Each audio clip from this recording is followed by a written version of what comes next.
Tempo para reunir a Comissão Executiva. De segunda a sexta, analisamos em profundidade os principais temas económicos que marcam a atualidade. Pedro Passos Coelho é o futuro primeiro-ministro de Portugal. No discurso de vitória, pediu coragem e paciência a todos os portugueses para enfrentar os tempos de austeridade que se avizinham e prometeu transparência total. O presidente do PSD reitera que vai formar o governo de maioria com o CDS, mas que o PS, com ou sem Sócrates, não será convidado. Sem triunfalismos, mas com satisfação, Pedro Passos Coelho agradeceu a todos os portugueses que manifestaram vontade de mudança nestas eleições, mas salientou que os próximos tempos não vão ser fáceis. Os anos que nos esperam vão exigir de todo o nosso Portugal muita coragem. Sabemos as dificuldades que enfrentamos. Precisamos também de alguma paciência, porque nós sabemos que esses resultados não aparecerão em 2 dias. O futuro primeiro-ministro dirigiu-se aos mais necessitados e defendeu o Estado Social, mas também deixou a porta aberta a mais sacrifícios. Mas quero garantir a todos os portugueses que todos os sacrifícios que tivermos de fazer, os que já estão prometidos, alguns que se tenham de impor pela força das circunstâncias, porque não me caberá a mim mascarar a realidade. O meu compromisso com Portugal é o da transparência total e o do trabalho absoluto.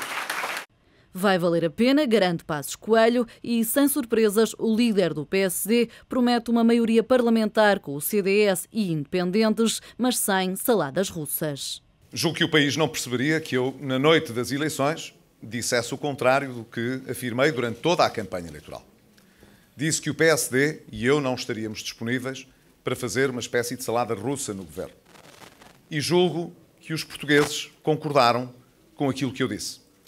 Portanto, o PSD não deixará de dialogar com todos os partidos na Assembleia da República. Essa é uma exigência da democracia. E dialogaremos também com o Partido Socialista, em particular, porque, como é sabido, o Partido Socialista, até hoje no Governo, negociou com a União Europeia e com o Fundo Monetário Internacional os termos de um acordo que nós agora teremos, uma vez no Governo, de cumprir. Com prazos apertados e objetivos para cumprir em menos de um mês, Passos Coelho promete trabalho incansável para recuperar a credibilidade dos mercados e garantir que Portugal não é um fardo para os credores. Esta crise, diz o futuro primeiro-ministro, é uma oportunidade para transformar dificuldades em aventuras. De regresso à Comissão Executiva, as declarações de Passos Coelho ontem no discurso da vitória, depois também da demissão de José Sócrates. Para a conversa nesta Comissão Executiva contamos com André Freire, politólogo e professor do ISCTE, e Ana Margarida Craveiro, doutoranda em Ciência Política no ICS. Bom dia, obrigado aos dois pela vossa presença. Vamos começar inevitavelmente pelo balanço. Ana Margarida Craveiro, quem são os vencedores da noite e os perdedores da noite? Bom, há 2 vencedores muito claros, o PSD e o CDS, mas neste caso não temos só um perdedor. Não é só o PS que perde, é também o Bloco de Esquerda, que vê a sua votação reduzida e os seus deputados reduzidos em metade e que, portanto, Francisco Louçã é também um grande perdedor destas eleições. O maior perdedor é, evidentemente, José Sócrates, que foi o primeiro-ministro eleito a perder eleições. Pela primeira vez temos um primeiro-ministro a perder eleições e que agora se vê afastado da vida política nos próximos tempos. Curiosamente, o primeiro-ministro demite-se, mas Francisco Louçã, com o resultado que também não é o mais favorável de todo para o Bloco, acaba por se manter. Porquê é que acha que é esta atitude da parte do Bloco de Esquerda ou do seu coordenador? É difícil, é um bocadinho difícil explicar. Parece até mais teimosia que outra coisa, porque de facto o Bloco perdeu e perdeu muitos votos, perdeu metade dos votos, parece-me, mas parece não querer assumir esse papel de perdedor.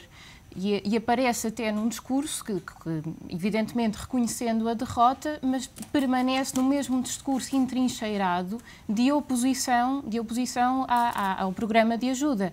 O que é estranho, tendo em conta que mais de 80% dos portugueses votaram nos partidos que apoiaram esse acordo. E, portanto, o Sanches está a entrincheirar-se numa oposição que não negocia, que não participa, depois de ter visto esse mesmo divórcio em relação ao acordo chumbado nas urnas. André Freire, perdedores e vencedores da noite? Parecem óbvios, mas o seu comentário... Quer dizer, acho que o Partido Social Democrata venceu claramente as eleições, acima das expectativas que as sondagens...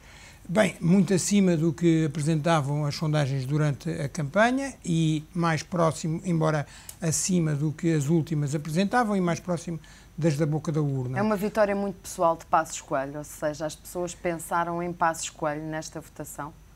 Quer dizer, naturalmente, que era a escolha entre ele e José Sócrates, as vitórias e as derrotas são sempre fruto de uma multiplicidade de fatores. E com certeza que o líder também tem legitimidade de sacar essa vitória a si próprio.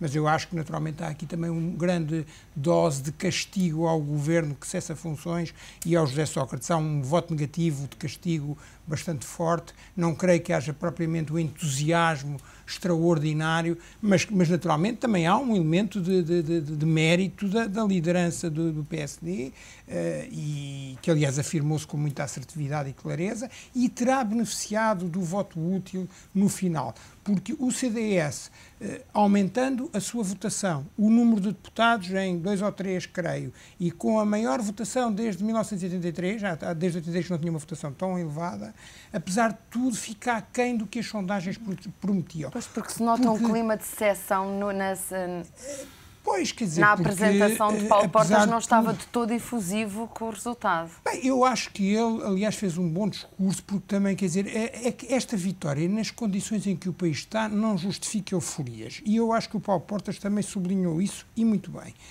Agora, de facto, também há um elemento de, digamos assim, uma derrota não completamente eufórica, porque ele ficou aquém do que algumas sondagens preferiam. Eu acho que a proximidade PSD nas últimas sondagens, exceto as da última semana, mas ainda assim terá estimulado o voto útil à direita, e isso penalizou o CDS. De qualquer maneira, eu acho que ele é vencedor, ganha em votos, ganha em lugares e é crucial para fazer maioria absoluta. Portanto, acho que está de parabéns e, no fundo, tem sido um crescimento continuado do CDS. Portanto, acho que há uma maioria de direita, vai governar, pode aplicar o programa da Troika, tem um presidente da mesma cor política, portanto não tem contrapesos na presidência da República, pode aplicar o programa da Troika e ir mais além, como se tinha proposto. Antigo, não era da direita? Exato, um governo, uma maioria, um presidente. Isso cumpriu-se ao fim de cerca de, enfim, 30 anos de democracia, não é? E depois, à esquerda, eu aí acho que, naturalmente, há aqui vários pontos de vista. Mas o maior perdedor, se nós pusermos a ênfase na questão de ser substituído no governo e substituir o líquido, será o Partido Socialista. Mas se olharmos para as percentagens de votos e de lugares no Parlamento, vemos que o maior perdedor é o Bloco de Esquerda. Perde metade da bancada, passa de 16 para 8 lugares, e perde metade da percentagem de votos, passa de 9,8 para cerca de 5,20. Portanto, mais ou menos, não é? Portanto, é o maior perdedor.